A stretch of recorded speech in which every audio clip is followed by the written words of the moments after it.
Nampaknya superhero Wonder Woman pantas disematkan kepada ibu satu ini.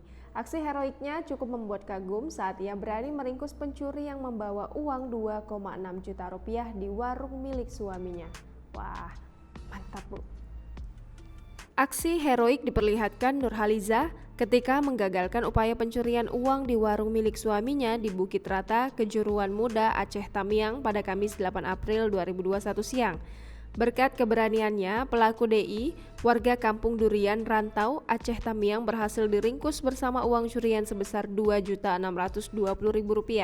Pencurian ini dilakukan DI di warung milik Aidil Firza, warga Seruai, Aceh Tamiang pada Kamis 8 April 2021 sekitar pukul 10.00 waktu Indonesia Barat. Ketika itu warung yang terletak di Kampung Bukit Rata tersebut hanya dijaga oleh istri Aidil, Nurhaliza.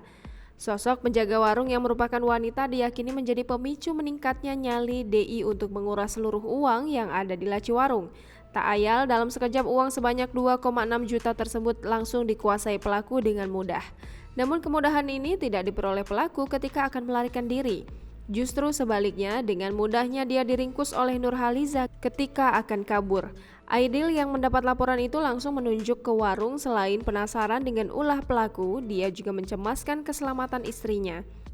Kehadiran Aidil membuat keberanian DI semakin menciut dan sontak berubah menjadi ketakutan luar biasa. Seketika pelaku pencurian tersebut berontak dan berhasil melepaskan diri untuk melarikan diri.